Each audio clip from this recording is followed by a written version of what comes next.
नमस्कार। एक और टिप्पणी के साथ मैं अतुल चौरसिया। होली का सुरूर अभी धृतराष्ट्र के सिर से उतरा नहीं था, लिहाजा वो सभा में बैठे बैठे ऊँघ रहे थे। तमाम दरबारी भी मौके का फायदा उठाकर चुहलबाजियों में मुब्तला थे, लेकिन संजय सनातन सावधान मुद्रा अख्तियार किए बैठे थे। प्रोटोकॉल का तकाजा था, कभी भी धृतराष्ट्र के उड़ते तीर लपकने पड़ सकते थे।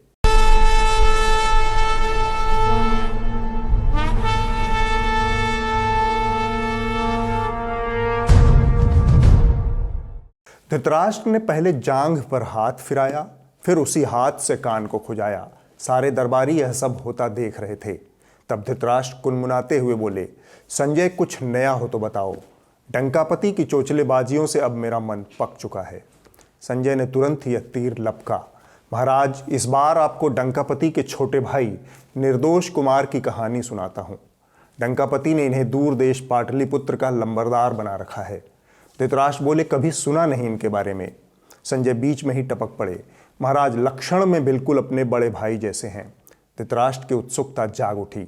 वो निर्दोष कुमार का आगा पीछा जान लेना चाहते थे।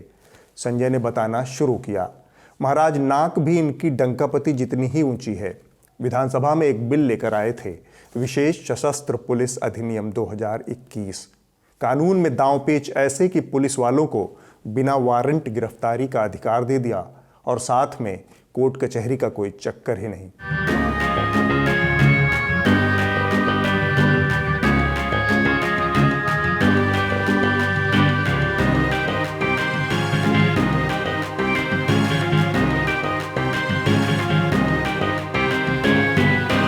संजय आगे बोले, विपक्ष को यह बिल मंजूर नहीं था, लिहाजा विधानसभा में इसका विरोध हो गया। धृतराष्ट्र बोले, इसमें क्या नया है? जनता के राज में संसद विधानसभाओं में विरोध प्रदर्शन धरना आदि तो होते ही रहते हैं। संजय ने इसकी गुत्थियों को थोड़ा और खोलने की गरज से कहा, यही निर्दोष कुमार की खासियत है महाराज, बहुत महीन खिलाड़ी हैं। पुराने जानकार कहते हैं निर्दोष कुमार के पेट में दांत है। बात यहाँ तक पहुंची कि विधानसभा में चुने हुए जनप्रतिनिधियों पर जमकर लात घूंसे बरसाए गए। विपक्ष के विधायकों को घसीट घसीट कर सदन से बाहर फेंक दिया गया।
यह वर्णन सुनकर धृतराष्ट्र को स्थिति की गंभीरता का एहसास हुआ। अब वो पूरी तन्मयता से संजय की ओर मुखातिब हो गए। तब संजय ने आगे का सूरत हाल बयान करना शुरू किया। इतना ही नहीं महाराज, विधानसभा के इतिहास में पहली दफा पुलिस वालों को बुलाया गया। उनके जरिए जनता के नुमाइंदों पर हमला करवाया गया। यह सब निर्दोष कुमार की आंखों के सामने घटा। यह कहकर संजय अचानक से चुप हो गए। धृतराष्ट्र ने पूछा, चुप क्यों हो गए? तब संजय ने कहा, एक ऐसी वारदात भी हुई महाराज जिसे मैं आपके सामने बयान नहीं कर सकता। धृतराष्ट्र के भीतर अब तक निर्दोष कुमार को जानने का कीड़ा बेसब्र हो चुका था। उन्होंने आदेश के लहजे में कहा, पूरी बात बताओ संजय। तब संजय ने बात आगे बढ़ाने से पहले अपने प्राणों की सुरक्षा की गारंटी की शर्त रखी। मरता क्या न करता। धृतराष्ट्र ने शर्त मानते हुए ऐलान किया, इस सभा में आज संजय द्वारा कही गई कोई भी बात सजा के दायरे से बाहर रहेगी। यह भरोसा पाकर संजय ने एक सांस में आगे की कहानी बयान की। महाराज, भरी विधानसभा में एक ऐसा काम भी किया गया जो आज तक सिर्फ आपकी सभा में हुआ था। एक महिला का चीरहरण। निर्दोष कुमार की सभा में महिला जनप्रतिनिधियों के साथ बिल्कुल वही व्यवहार किया गया। किस तरह हाथ कटा, पैर में मोच आया, सारा चीज, न कपड़ा का ठीक था न कुछ था। इसे हम बोले जा रहे हैं घसीट के एकदम अंदर ही अंदर अंदर से अंदर एकदम घसीट कर, उस तरह जानवर को भी घसीट कर नहीं लिया जाता जिस तरह हम लोग को माननीय के साथ हो रहा है अब।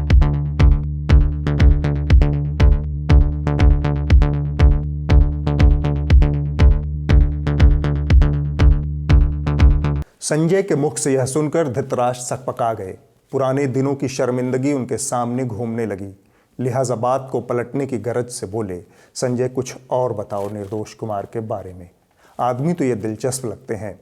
संजय बोले, बिल्कुल महाराज, बाप पे पूत, सईस पे घोड़ा, ज्यादा नहीं तो थोड़ा थोड़ा। तो अपने निर्दोष कुमार बड़े भाई डंकापति के नक्शे कदम पर चल रहे हैं। कुछ दिन पहले की बात है, विधानसभा में एक कानून पास कर दिया जिसके मुताबिक किसी ने धरना प्रदर्शन किया, सड़क रोकी, नौकरी के लिए सड़क पर उतरा तो उसे सरकारी नौकरियों से उम्र भर के लिए अयोग्य कर दिया जाएगा। ऐसे तो खुद को जेपी का चेला कहते हैं, लेकिन जेपी की संपूर्ण क्रांति में धेले भर का भरोसा नहीं। जेपी का नाम सुनते ही धृतराष्ट्र की भिकुटियां तन गई। झटपट में सभा को स्थगित करते हुए बोले, अब हम चलते हैं। और इससे पहले कि दरबारी उठ पाते, अंतःपुर को धृतराष्ट्र लौट गए। धृतराष्ट्र संजय संवाद में इस हफ्ते बस इतना ही। बीते हफ्ते मुंबई पुलिस के कुछ ऐसे कारनामे सामने आए जिसने न सिर्फ पुलिस प्रशासन की बल्कि महाराष्ट्र सरकार और वहां के सबसे बड़े नेता शरद पवार की भी फजीहत करवा दी। मामला उद्योगपति मुकेश अंबानी के घर के बाहर फर्जी बम रखवाने का है। इस मामले में मुंबई पुलिस के एक अधिकारी सचिन वाजे गिरफ्तार हो चुके हैं और मुंबई के पुलिस कमिश्नर रहे परमवीर सिंह का तबादला हो चुका है। इस घटना ने मुंबई पुलिस की कार्यप्रणाली पर गहरे सवाल खड़े कर दिए हैं। ऐसे गंभीर मौके पर जब रिपब्लिक वाले अर्नब गोस्वामी गहराई से रिपोर्टिंग करके इस मामले की परतें खोल सकते थे, तब वो सिर्फ लफ्फाजी और कॉन्स्पिरेसी की कहानियां पेश कर रहे थे। दूसरे चैनल वाले जो हारे हुए चैनल है ना, वो भी सुन ले, ये उनके लिए है। दोस्तों, असल मुद्दा ये है कि जब रिपब्लिक मीडिया नेटवर्क के खिलाफ साजिश हुई, तब परमवीर सिंह और सचिन वाजे को दिल्ली के चंद चैनल और मीडिया का इतना समर्थन मिला। उनकी क्या डील थी? उन चैनल वालों, उन अखबार को चलाने वाले लोगों और वाजे और परमवीर के बीच में क्या डील थी? क्या मैं पूछ रहा हूं? पूछने का अधिकार है मेरा। अर्नब गोस्वामी बहुत आसानी से मुंबई पुलिस को उसके कारनामों के लिए घेर सकते थे, लेकिन जब अपना दामन दागदार हो तो आप सिर्फ लफ्फाजियों का सहारा लेते हैं। यह घटना गंभीर रिपोर्टिंग की मांग करती है, जो अर्नब गोस्वामी और उनका चैनल कभी करते ही नहीं।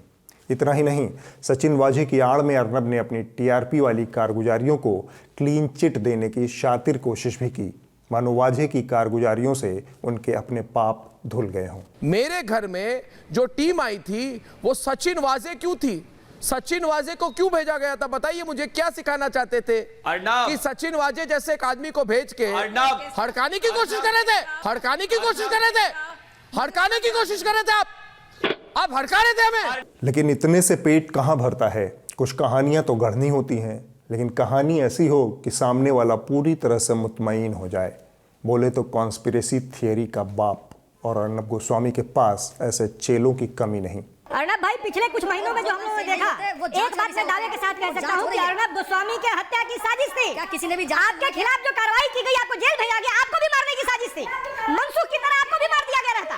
अगर देश भर में दबाव नहीं क्रिएट हुआ रहता, आपके पक्ष में लोग खड़े नहीं होते, आज आपकी तस्वीर पर माला चढ़ाया गया होता।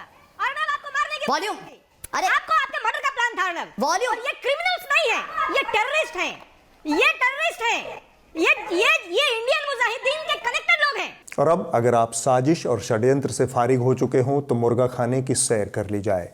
खबरिया चैनलों के डिबेट शो यानी मुर्गा लड़ाने के अड्डे, यत्र तत्र सर्वत्र मुर्गे लड़ाए जा रहे हैं। ज़्यादातर मुर्गे एक ही वक्त पर एक ही सुर में भोर होते ही बाग देते हैं। उसी तरह खबरिया चैनलों पर आने वाले तथाकथित विशेषज्ञ मुर्गे एक ही सुर में बाग लगाते हैं। मसलन एक जनाब है संगीत रागी। आप इनके नाम के झांसे में मत आइएगा, इनका न तो संगीत से लेना देना है न किसी राग से। राग के नाम पर हमेशा आप इन्हें कर्कश सुर में सांप्रदायिक राग अलापते ही देखेंगे। बहस अर्थव्यवस्था पर हो, खेल पर हो, चुनाव पर हो, राजनीति पर या फिर सिनेमा पर, इनका मुस्लिम विरोधी राग पंचम सुर में चढ़ा रहता है। सड़कों पर गड्ढे हैं या कि गड्ढों में सड़कें, फर्क नहीं पड़ता। बिल्कुल उसी तरह आप तय नहीं कर पाएंगे कि ये रागी सांप्रदायिक ज़्यादा है या देशभक्त कम। पाकिस्तान और बांग्लादेश ये वो धरती है जहां पर 1947 में इस देश के मुसलमानों ने यह कह करके इस देश का बंटवारा किया था कि हम हिंदू और मुसलमान दो अलग अलग संस्कृति हैं, हम नहीं रह सकते, साथ साथ नहीं रह सकते, और इस आधार पर बंटवारा हुआ। अब इस मौके पर आपको एक और पते की बात बता देता हूं ताकि बाद में आप कोई शिकायत न करें। ये महोदय दिल्ली विश्वविद्यालय में प्रोफेसर हैं। संभव है कि आप में से बहुतों को ये पढ़ाते हों, बहुतों के बच्चे इनसे पढ़ते हों, बहुतों का आने वाले दिनों में इनसे पाला पड़े। तो यह वीडियो देखकर खुद को आने वाले वक्त से निपटने के लिए तैयार कर लीजिए और हो सके तो होशियार हो जाइए। मैं एक बार और कहना चाहूंगा कि सबसे पहले कुरान पर प्रतिबंध लगना चाहिए, क्योंकि कुरान ही जो है वो आतंकवाद की पाठशाला है। कुरान की आयतें ही लोगों को बताती है कि ये काफिर है। कुरान की आयतें कहती है कि इनको मारो।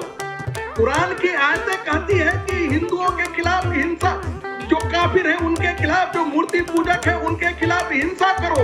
आपका देश नहीं है ये है कि दुनिया में इस्लाम आतंकवाद का पर्याय बना हुआ है। भारत की आत्मा हिंदू है, भारत की संस्कृति हिंदू है, भारत की सभ्यता हिंदू है। हिंदुत्व ही उसकी पहचान है। उसकी पहचान छिन जाएगी तो वो भारत भारत नहीं रहेगा। भारत इस्लाम के बगैर रह सकता है लेकिन भारत हिंदुत्व के बगैर नहीं रह सकता, इसलिए दोनों की तुलना नहीं हो सकती। तबलीगी जो है वो टेररिस्ट पैदा करने वाले, ये अपने आप ये इन्वॉल्व नहीं है। ये कहना कि सारे धर्म एक समान है, इसको खारिज करना चाहिए। सारे धर्म एक समान नहीं है।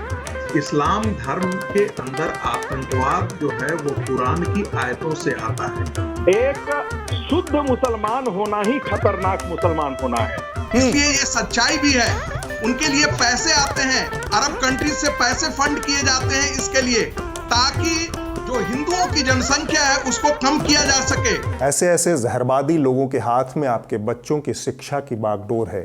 खबरिया चैनलों पर डिबेट शो की जहरीली संस्कृति ने सिर्फ रागी जैसे धर्मांध ही नहीं दिए हैं, बल्कि अच्छे भले पढ़े लिखे संतुलित लोगों को भी असंतुलित कर दिया है। ऐसा ही एक नाम है कांग्रेस की प्रवक्ता सुप्रिया श्रीनेत। आज ये रूप देखकर इनके पिछले रूप पर आप भरोसा नहीं कर पाएंगे। हम चाहते हैं कैपिटल हिल यहाँ पे रिपीट हो भारत के अंदर। आपने बोला, अभी बोला सुप्रिया जी, आपने अभी बोला, you said it just now, आपने अभी बोला कि हम चाहते हैं ऐसा हो जाए 26 जनवरी को। तुम निष्ठा कर रहे हो, तुम गिरे हुए पत्रकार हो।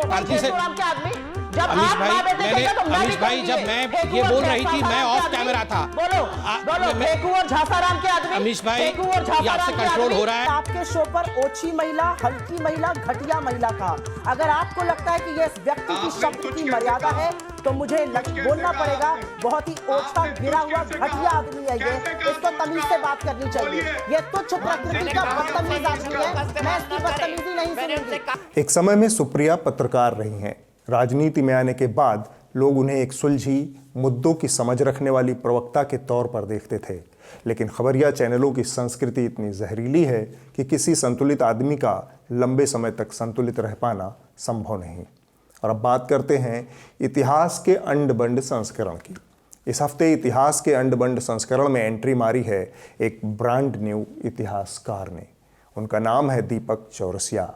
दीपक तले अंधेरा तो आप सब ने पढ़ा और सुना होगा, लेकिन इनके तले से लेकर सिर तक अंधेरा ही अंधेरा है। बिल्कुल सही बोल रहे प्रेम शुक्ला जी।